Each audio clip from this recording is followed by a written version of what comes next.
This week on Jerusalem Dateline, the war between Armenia and Azerbaijan is over for now, but the impact on civilians has been enormous. Tens of thousands of people have been displaced in this conflict. Plus, how would a Biden administration deal with Iran and its nuclear program? And a unique leadership training center in the heart of Israel celebrates its 10th anniversary. All this and more this week on Jerusalem Dateline.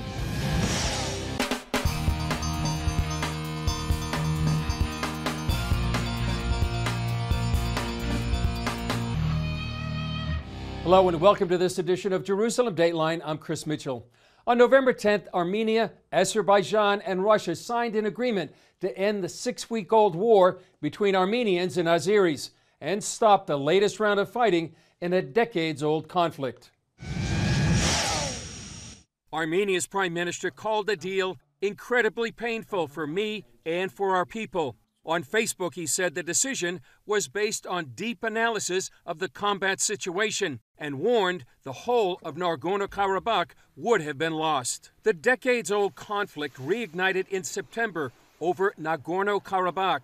Azerbaijan claims the area, although most living there are Armenian and part of one of the oldest Christian communities in the world. The disputed area sits between the two countries. When the Soviet Union fell in 1991, this self-governed region of Azerbaijan voted to join Armenia. The conflict pitted often friendly powerhouses against each other. Turkey backed Azerbaijan and provided military support, while both Russia and Iran sided with Armenia. One report said the Armenian army was outnumbered 8-1. In Baku, the capital of Azerbaijan, the people celebrated, and its president called it a great victory and a capitulation by Armenia. The deal allows Azerbaijan to keep areas of Nagorno-Karabakh it seized during the war, and Armenia agreed to leave several other areas in the next few weeks. Russian President Vladimir Putin announced Russia would provide nearly 2,000 peacekeepers along the front lines. In the past few days, Azerbaijan captured one major city and was advancing towards the capital of Nagorno-Karabakh. Thousands of Armenians fled the area, many with nowhere to go. What can a woman feel without a house, without belongings, without anything? In the capital of Armenia, protesters stormed the parliament buildings, vowed to keep fighting, and said their leaders betrayed them. We don't agree with the decision. We will not give them away. We will fight. And we don't want this. We don't want the government in our city and in our motherland. The fighting pitted Christian Armenians and mostly Muslim Azeris against each other. CBN's Chuck Holton recently filed this report from the front lines. Behind me, you can see the effects of the Azeri bombardment that has been hitting this city since September 27th.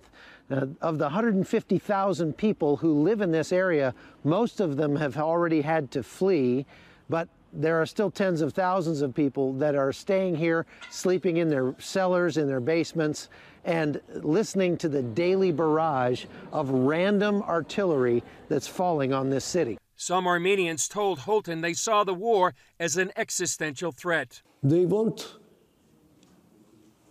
occupy our territory and clean this territory from Armenians. Thousands died in the 6-week war, and given the decades-long history of the region, it's likely it may not be the end of the conflict. CBN's Chuck Holton was on the front lines of the war, and here's his report on its aftermath. Unrest still grips Armenia after a peace deal accepted by its president that he described as painful. Since September, the citizens here have been under attack from their neighbors, Azerbaijan and Turkey, over the region of Nagorno-Karabakh. Many in that region fled to the capital, Yerevan, and are now protesting what they see as surrendering their future. For months, the entire country supported the war effort, even as the Azeri military continued to pound civilian areas. This has become an existential issue. This is an issue of ethnic cleansing and terror-inspiring means applied by Azerbaijan towards Armenians who live there. It was started by the Azeris, who are trying to not only take territory that has been historically Armenian for thousands of years, but they don't want to stop with just the taking of territory. They want to wipe out the Armenian people. The Armenian military is vastly outnumbered, some say as much as 8-1. After the Azeri military claimed to have taken the region's second largest city, Shushi, the situation turned dire. They're backed openly by the Turkish government, who on the one hand say there was never a genocide, and on the other hand will say, now we're coming to finish what we started. But Armenians say this fight was about more than a territorial dispute. The first nation on earth to officially embrace Christianity, and that is something that the Turks and the Azeris don't want. Erdogan, who's president of Turkey, seeks a revived Ottoman Empire with Islam at its head. And right now, Armenia and the Republic of Artsakh are standing in the way of that vision. Not only does this current truce stop the bloodshed for the moment, it also forces Armenia to give up land it has occupied for centuries. After news of the peace deal, angry protesters took over a government building, calling for the president to resign. Tens of thousands of people have been displaced in this conflict, and many of them have taken up shelter here in Yerevan with their family, with friends, or some people are just taking in refugees out of the goodness of their own hearts. Since day one, we had a lot of families who had to relocate and come to Yerevan and other cities of Armenia. I hosted in my house a family of 12, and then I asked my parents to host another family, and all my friends' houses, people host families in their houses, and then we needed accommodations who could host more people, obviously. Now, many of these refugees face an uncertain future as their homes have been seriously damaged or destroyed. Russian peacekeepers patrol the ground in the Nagorno-Karabakh, but the people of Armenia say this crisis is far from over, and they fear their rich religious history will soon be wiped out in the areas they no longer control. Their very existence is endangered right now. And as Americans, as Christians in America, we have that obligation to support Armenia and Artsakh. From Yerevan, Armenia, I'm Chuck Holton for CBN News. Up next, election results are still coming in, but some Middle East observers wonder what a Biden presidency would mean for the region.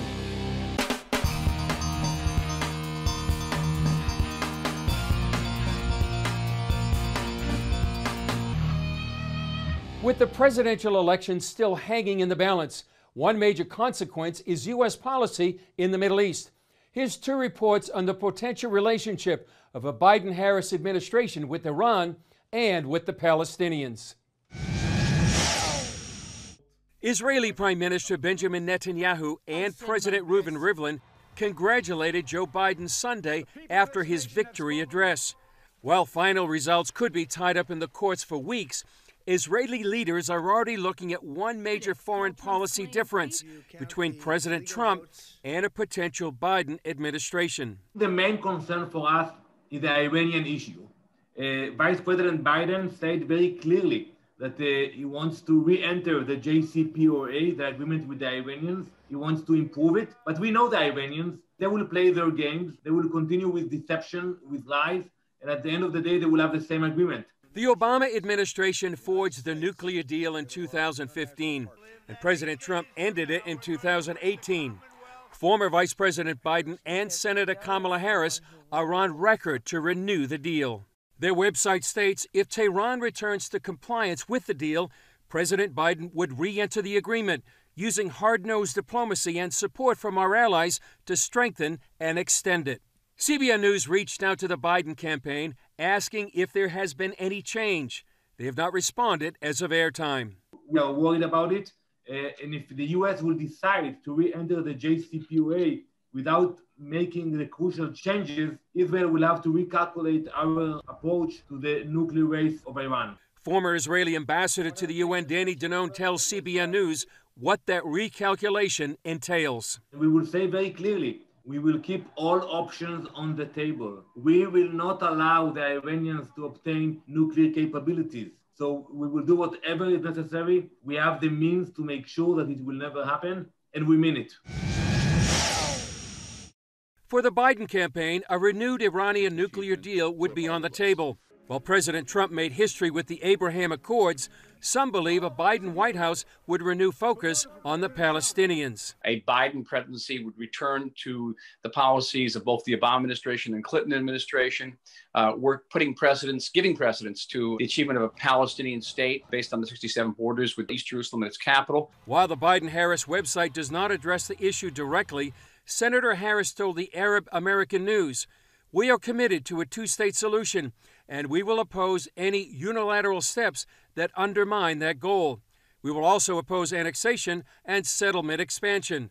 And we will take immediate steps to restore economic and humanitarian assistance to the Palestinian people." In 2018, the Trump administration ended funding to UNRWA, the UN Relief and Works Agency for Palestinian refugees.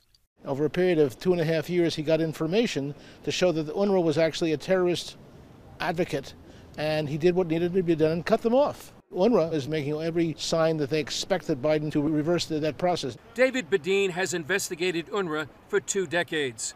The United Nations Relief and Works Agency is a terror advocate openly, without any. They don't mince words about it. They with military training in their schools, with school books which praise those who murder Jews, with school books which get children in the mornings to start their day with singing songs about wiping out the state of Israel. This is not appropriate for a United Nations agency. More than 300,000 young Palestinians attend these schools in the West Bank, Gaza, and Jerusalem. Badin asked Vice President Biden about UNRWA in 2016.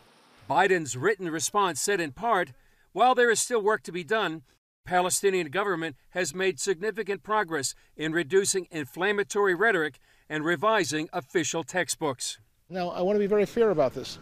If UNRWA has shown signs that they were having a new curriculum, listening to feedback, you'd have to be fair about it. But they're not. And UNRWA is continuing to teach the theme, right of return by force of arms, as their theme. CBN News reached out to the Biden campaign for a response on aid to UNRWA, but has yet to get a reply. In a documentary produced by Badin's group in 2019, filmmakers asked students in a Bethlehem Palestinian refugee camp about what they're taught. There's no two-state or one-state solution. There's only one state, and it will be Palestine forever. And what was taken by battle will be reconquered through battle. With teaching like this, Badin sees UNRWA inciting an entire generation of Palestinians away from peace. Coming up, a one-of-a-kind leadership training center celebrates its 10th anniversary.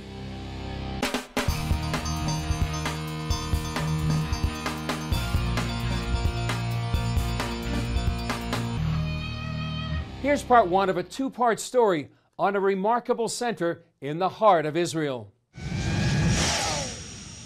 10 years ago, CBN News began to cover a story set here in the hills of ancient Samaria, part of Israel's biblical heartland.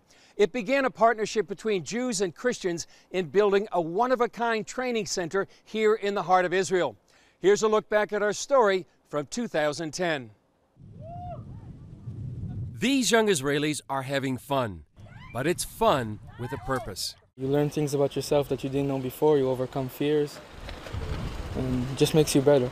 It will be the center for youth leadership in Israel. Ariel Mayor Ron Nachman is excited to welcome the new training center to this part of Israel's biblical heartland.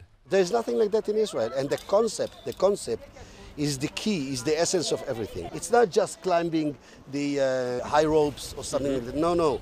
Beyond it, there is a whole theory of a concept of how to enrich the child, boy or girl, how to enrich a leader, how to enrich a community, how to enrich a country. The concept uses physical challenges, teamwork, and the Bible to teach principles of leadership. This all began when kids from Ariel visited a Christian retreat center in the U.S. called J.H. Ranch.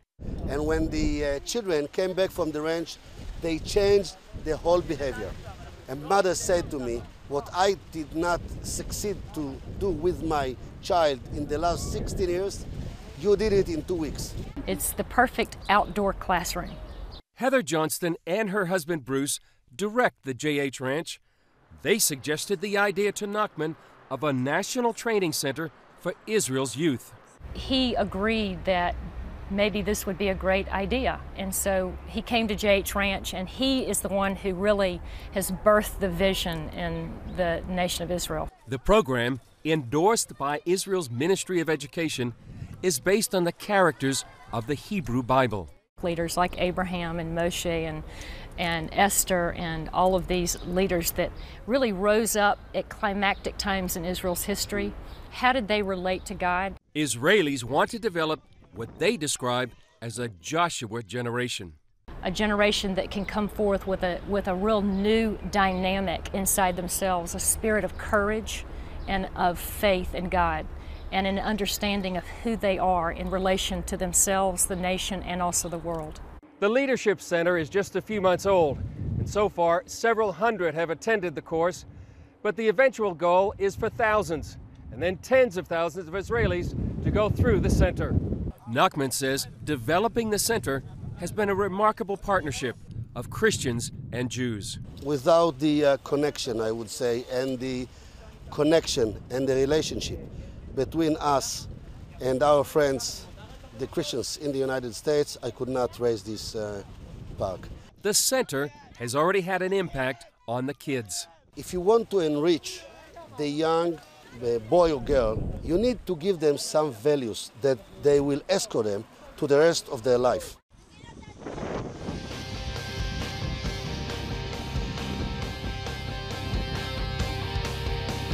Up next, part 2 of the National Leadership Center in Israel's biblical heartland.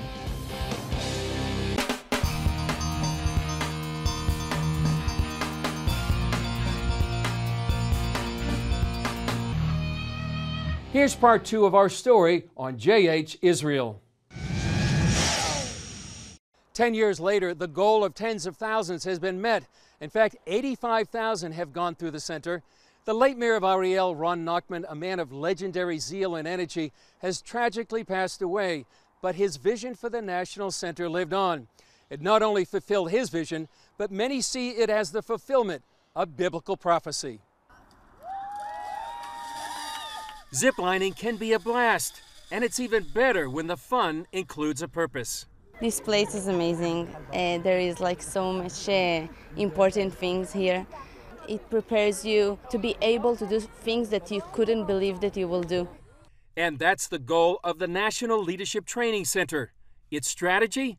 Use physical challenges, teamwork, and the Bible to teach principles of leadership. So every day here, there is children all over Israel is coming. We speak with them about David and about Moses. We speak about their leadership and their places in life and how they can dream to be like them. The idea came about after kids from Ariel visited a Christian retreat in the U.S. called JH Ranch.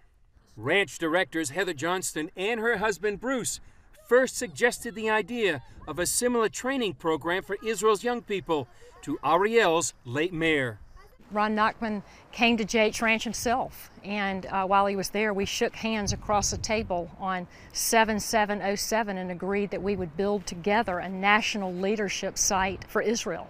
Johnston sees it as a fulfillment of prophecy. Ezekiel foresaw that once the cities would be rebuilt and the Jews would gather on the mountains of Judea and Samaria, he said in verse 26 of chapter 36, I will take out the heart of stone and give you a heart of flesh and put a new spirit in you. And we just foresaw that that was going to be the next step. We believe that God has begun a movement in the country, something that is going to continue. Endorsed by Israel's education ministry, the program focuses on biblical characters to help teach lessons.